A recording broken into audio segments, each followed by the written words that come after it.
Well, hi again. This is Jan at Learn English with Be Global, and today we're going to learn about how to speak English fluently and confidently. You've heard it said that English is a work in progress. Have fun with it. I hope you know that. English is people disagree about how you should speak English, so I hope that you know you don't have to worry about certain parameters in spoken English. Fluency has to do with communicating, okay? Not perfection. So, take a deep breath and relax, and actually we're going to talk today about the circus.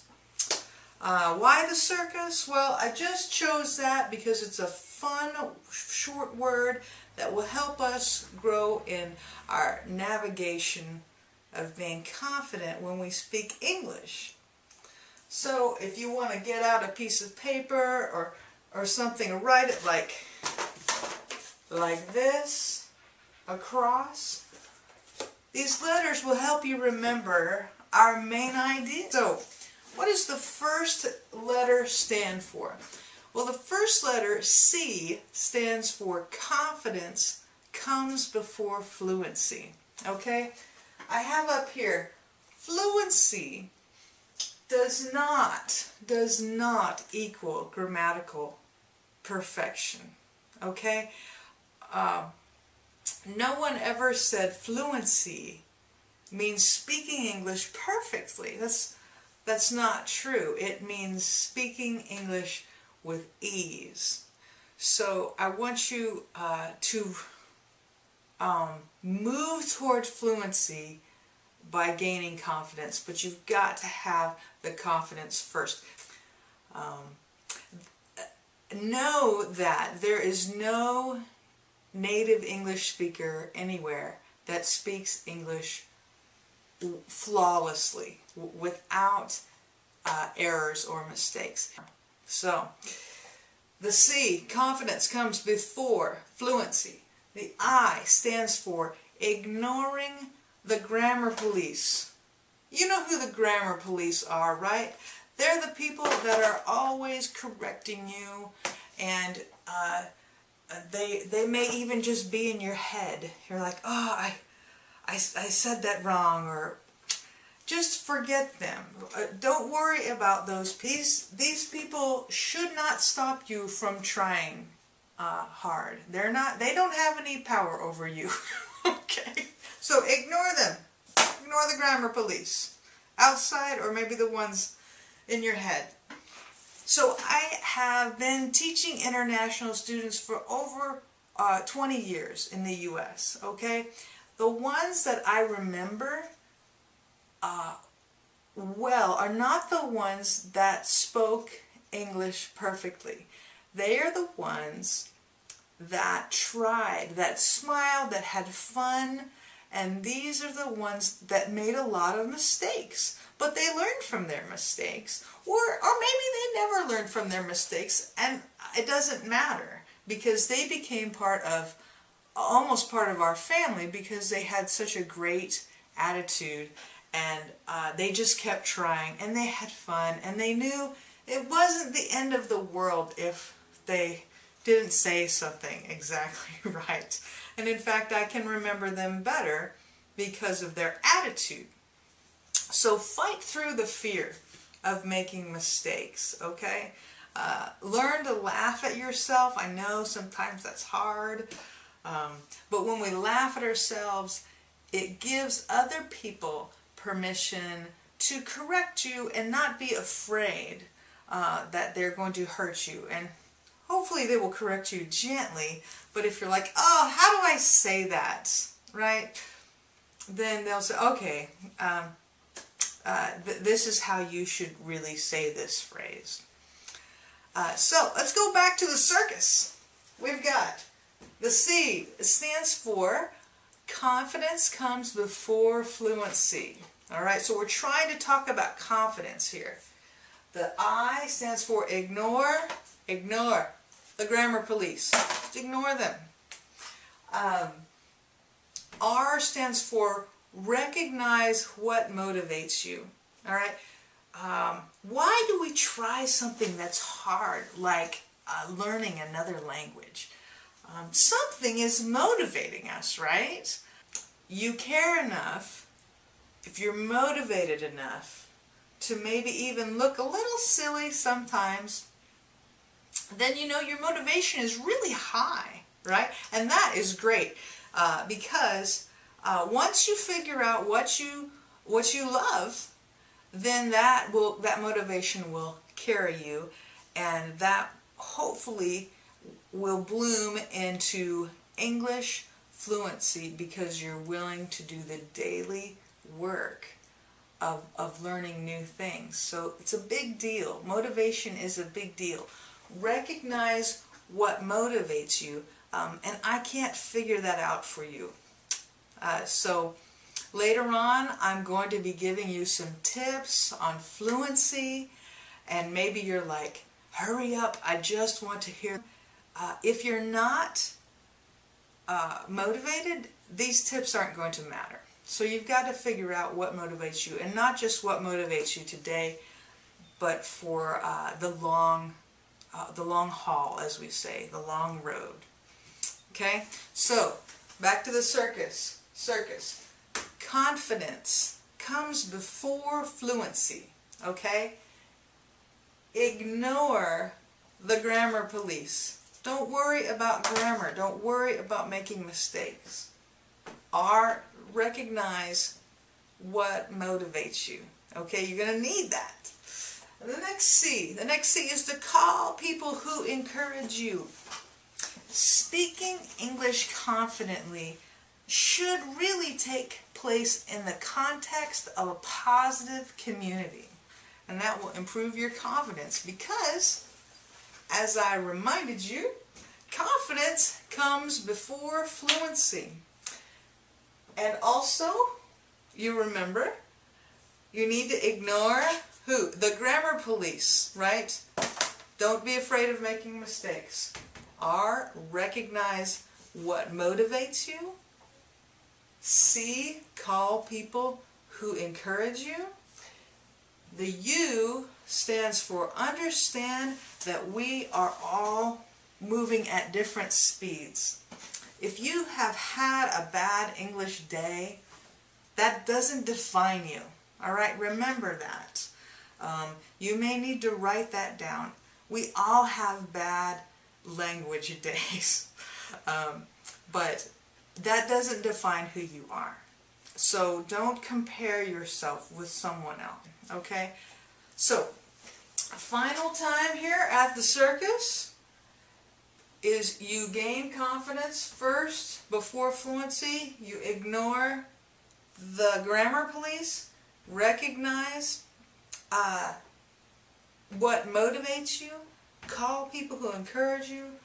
Understand that we're all starting at different places. We're all going at different speeds. It's okay. The S is start small.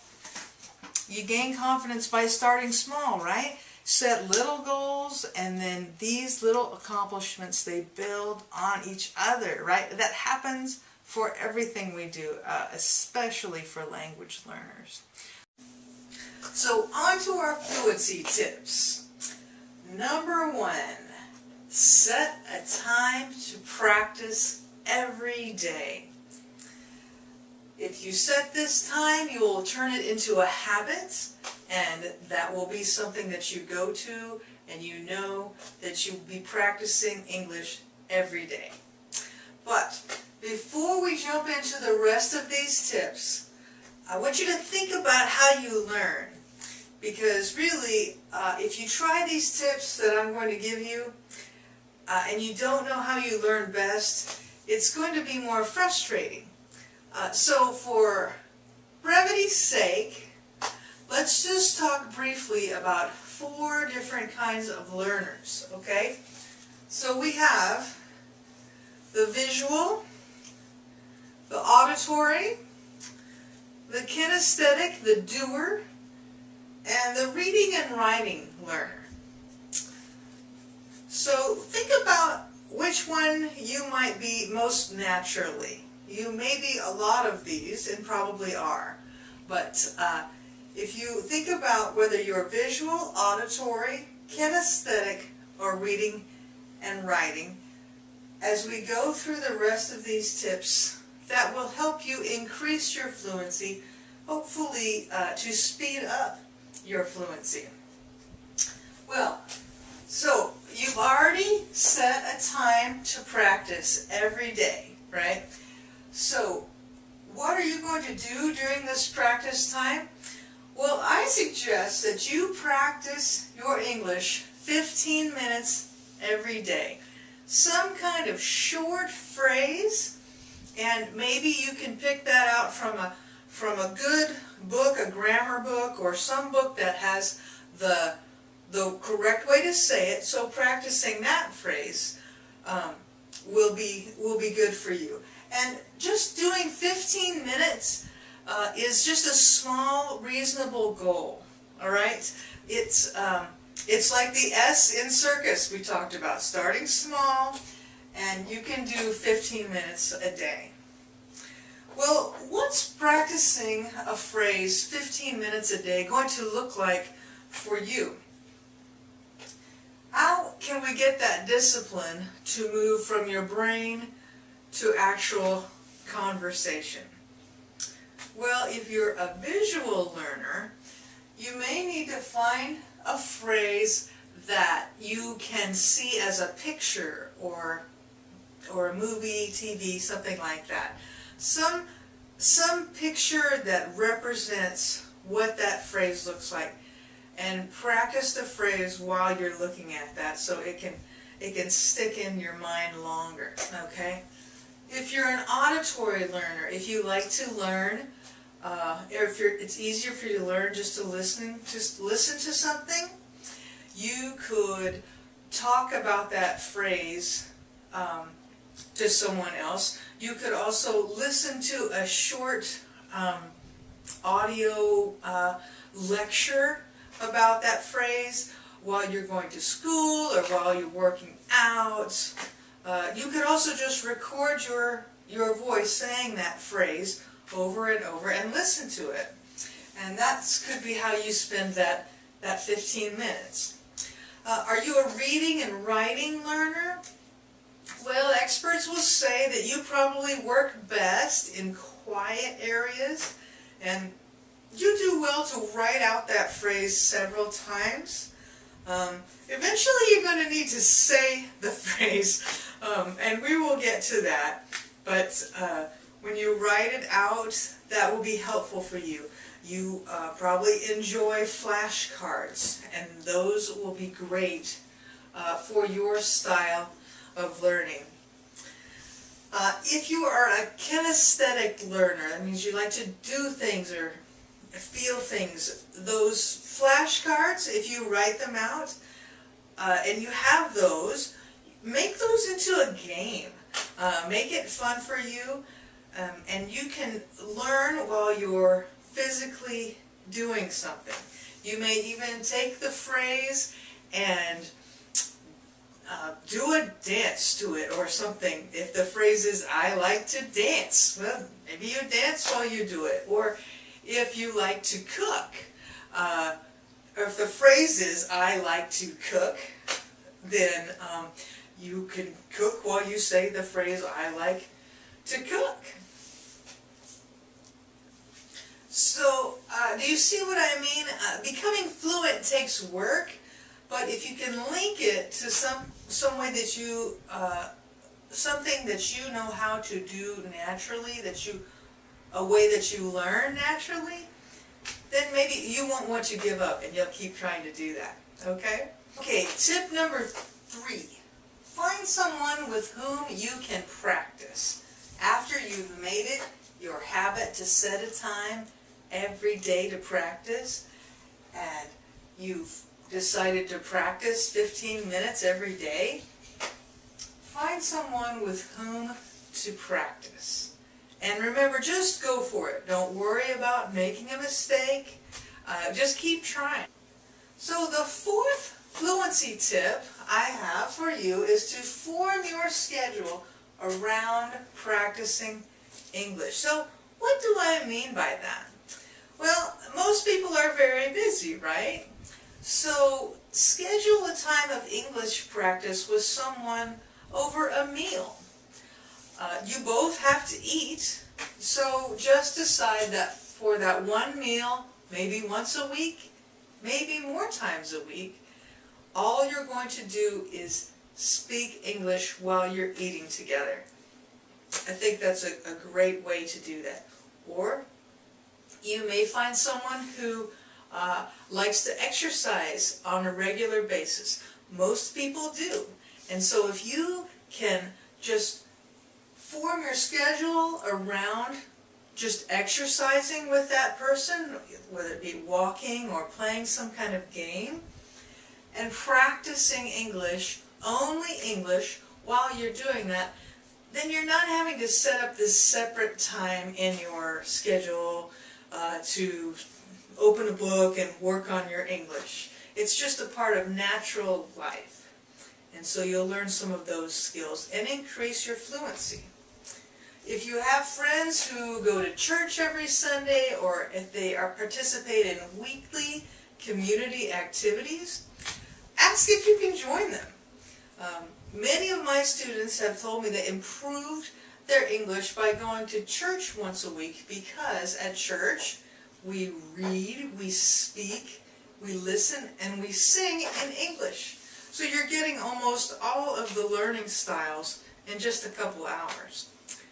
Also, they have said the Bible is a great text for proper grammatical English, and so they can count on that if they want to learn how to say something right.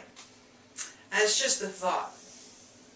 So, number 4, form your schedule around practicing English. Tip number 5, identify objects in English. What does that mean? It means find a post-it note, write out oven, and put it on your oven. Mirror, put it on your mirror. Identify everything in your house that you can in English. So you are surrounded by English words. When you wake up in the morning, you see them. When you go to bed at night, you see them. And then, once you have become comfortable and you have memorized these nouns, then you can add a verb in front of them. Choose any verb you like. You know, we like our verbs and our nouns together, so you can practice them. So you're immersed in English, and then that will help you begin to start thinking in English, and that also will increase your fluency. Tip number 6. Use good media resources like you're doing right now. Watch English television or English movies, or listen to English music. And choose those media options based upon your goals. And what I mean is, if your goal is to be a professional businessman or woman, then choose those media options that have vocabulary related to your career field. And then that will help you in the interview. So think that through, because I don't want you to waste good brain memory on information that is not helpful and might even be confusing to you as you're trying to remember things for a good interview or a promotion or something like that. Just a final tip, don't learn profanity in English if it's not going to help you achieve your goal. Save space in your brain for phrases that will help you achieve your ultimate objective. That's just a final thought. Now, the good news for you is that you have already done fluency tip number 6 by watching this educational English video. And I hope you've learned some more about speaking confidently and fluently in English. Thanks for watching. And if you like this video, hit subscribe and leave a comment below.